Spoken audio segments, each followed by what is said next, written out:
Maraming mga motor, yan, mga nag-e-enter na yan. So ang reference mo dyan, yung guhit sa kaliwa, guhit sa kanan. No? So dapat di mo sagasaan yung guhit sa kaliwa, ganun din sa kanan. Tapos babantayan mo, yung nasa unahan mo lang. Kung anong sakyan nasa unahan mo, tao man yan, o sakyan, motor, basta yun ang nasa unahan mo. Tingnan mo kung medyo lumalapit ka na sa kanya. No?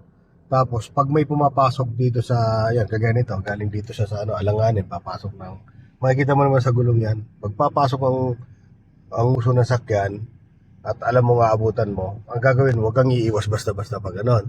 Huwag mong hilay manipela pag ganon. Kailangan mo breno ko lang konti. Okay, tanggal ang gas para bumaga lang. No?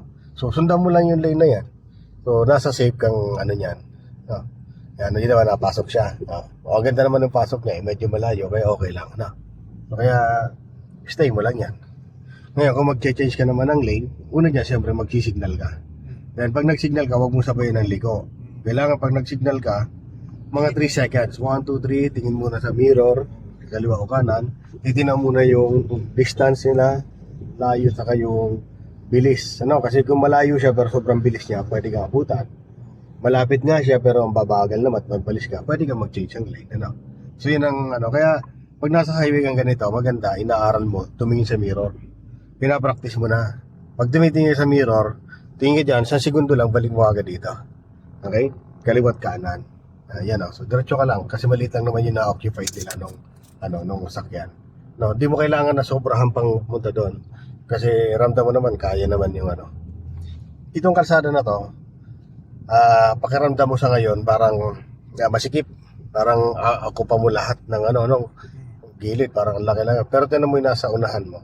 Tinan mo yung kotse. Kung anong lapad ng sakyan na yan, ganun din ang lapad ng sakyan mo. Tinan mo yung distance. Di ba? So malaki yung distance sa kaliwa, saka sa guhit, saka sa kanan. Ayan, no? So ganun din ito. Kaya pag dito, di mo makuha siya sa unahan, dito ka sumilip sa mirror, sir. Tingnan mo kung nakapasok ka sa guhit. Ayan, no? Ganun din dyan sa no? So, sanayin mo lang yan, ganyan. No? Tapos yung mga ganyan, intersection, syempre pag nauna na sila, at alam mong umungus na, walaw na sila. So, alalay ka na kagad sa ready ka lagi sa sa sakyan mo. Kailangan mag-slow down or mag-full stop mo kailangan. No? Malayo pa, mag-slow down ka na kagad pag alam mo papasok. Yan, kagaya yung mga yan, no? Dapat yung mga naglalakad na yan, ramdam mo kagad kung pupunta sila sa dadaanan mo. Ayan, itong kalsada mo na to, dapat bantayan mo yan kasi ito pwedeng pumasok yan dito. Di ba? Yun nandito sa yung mga naglalakad na tao, yan, mga motor, yan lang. So, di mo kailangan tingnan yung mga nila, kung gagawin nila na papsigal sila sa'yo. Yes, signal ka ng kanan. Sige muna dito. Malayo. Pasok ka na. Ganun lang. Para kaya mo nang ilabas to mag-isa. So, di mo kailangan matakot sa kalsada. No? So, basta lahat ng mga sakyan nasa likuran mo, nakaready yan sa'yo. Lahat ng gagawin nila, gagawin mo na mali, gagawin mo na medyo mag-a-adjust naman yung mga yan. No? So, pero dapat lagi kang nakaready at tama yung ginagawa mo rin dapat. Ito tayo, kanan tayo. Signal ka ng kanan, Yan, lapitan mo na to dito, dahan-dahan lang. Dito. Kabi ka na dito. Basta naramdaman mo na may space na, kumabig ka. Nakagaya ng ginagawa natin kanina, pinapractice kita. Yung may space, kunin mo na kagad yun, kumabig ka ng manibela. Huwag mo lang todo, syempre. Yan. Diretso.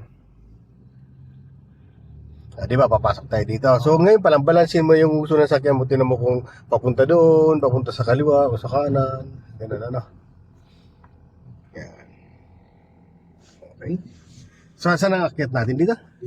Dito? Basement Baba. Paababa na ka na dito. Yan. Since sa pababa to, di mo kailangan ng gas. No? Balik manibela mo. Wala, brake ka lang. Okay. Stop ka muna, stop. Kapag na brake. Tinan mo yung katawan ng sakyan mo. Stop mo na. Stop. Relax lang. Wala naman sakyan sa likod. Napansin mo yung galaw ng sakyan mo, pupunta dito sa kanan. Ibig sabihin yung gulong ng sakyan mo nasa kanan. Gagawin mo, kukontrahin mo na pag pakaliwa na. Hanggang dito lang lagi yan. Yan. So ngayon ay ang paa mo nasa brake lang. Pero hindi mo kailangan mag full stop. Yung paggalawin mo lang ganyan lang, kaya mo na. Yan. Ang reference mo dyan, una, itong guhit na to, yan, sundan mo lang yan. Yan, sundan mo lang. Yan, pag humihiwalay ka, kagayin, hiwalay ka. O, lalapit mo lang pag ganun na. Pero wag mo todo yung manibela mo. Parang babalansin mo lang. Pag medyo malayo, ganun mo. Pag lumalapit naman, babalik mo naman yung manibela mo pag ganun na. Ganun lang mag-adjust ng manibela. Hindi yan kaliwa kanan. Hindi. Adjust lang. No. Okay? So, saan yung parking mo dyan? So, mag-ilaw ka. Yan, ikutin mo. Yo, ano? Tapos, nasan yung parking mo? Lagpas yata doon sa ano, sa may Fortuner na Fortuner, okay, sige. malapit ako siyang puti, sir. Wala ka namang kasalubong eh. Pero huwag kang didikit. No. Lapit lang pero huwag padikit.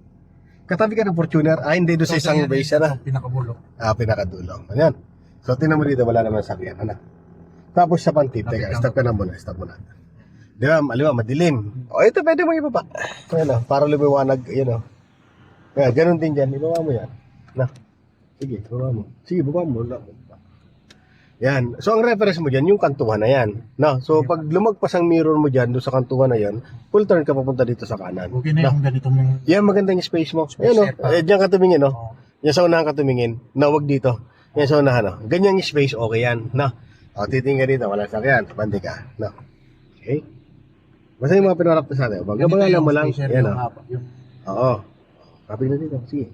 Pag-galawin mo sakyan mo, dapat gumagalaw yan. Okay, then lapitan mo na to. Stop ka muna. Wag yung ano mabilis ang takbo. Lapitan mo na to. Okay na yan. Silipin mo muna. Yan. 'Di ba yan ang ano mo, yung ninipisan mo, stop ka na. Okay? Ngayon ay bigyan mo ako ng mirror pala dito. Sige. Ipasok-pasok mo dito para ma-suportahan.